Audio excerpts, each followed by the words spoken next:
ନମସ୍କାର ଜୟ ମା ଶାରଦା ସାଙ୍ଗମାନେ କେମିତି ଅଛନ୍ତି ଆପଣ ମାନେ ଆଶା କରୁଛି ଆପଣ ମାନେ ଭଲ ଥିବେ। ମୁଁ ପୁରା ବଢିଆ ଅଛି।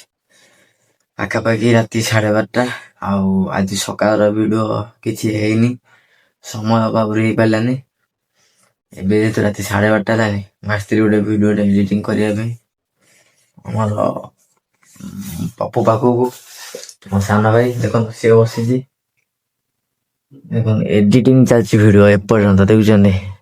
ଏବେ ମାନେ ଚାଲିଥିଲା, ଏବେ ଜଷ୍ଟ 5 ମିନିଟ୍ ହବ ବନ୍ଦ ହେଇଛି। ଆଉ ଆଜି ଯୋଉ ଥଣ୍ଡା ମାନେ ଅଲଗା ପ୍ରକାର ଥଣ୍ଡା ହଉଛି, ମୁସ୍କିଲ ଥଣ୍ଡା, କିଛି କହିହବନି ମାନେ ଏତେ ଥଣ୍ଡା।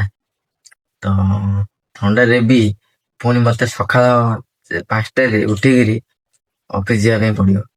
ପ୍ରତ୍ୟେକ ଦିନର କାମ ଏଇଟା, ନିଜ ଜୀବନ ଶୈଳୀର। ଆଉ ପୁଅର ଗୋଟେ ଜୀବନର ଦୁଃଖ ମାନେ ସେଟା ପୁରା ନିଆରା, କଷ୍ଟ ନିଆରା।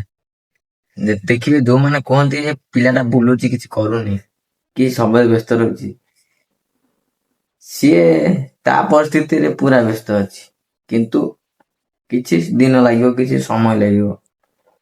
ଏଇ ଯୋଉ ଜିନିଷଟି ଏବେ ହଉଛି ଦେଖୁଛନ୍ତି, ଆମର କଣ ଇଚ୍ଛା ନାହିଁ କି ଆମେ ବି ଯାଇକି ଘଣ୍ଟାଏ ଶୋଇପଡୁ?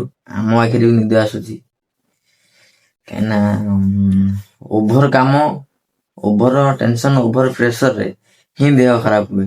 ଏଇଟା ଆପଣ ମାନେ ଭଲ ଭାବେ ଜାଣିଥିବେ।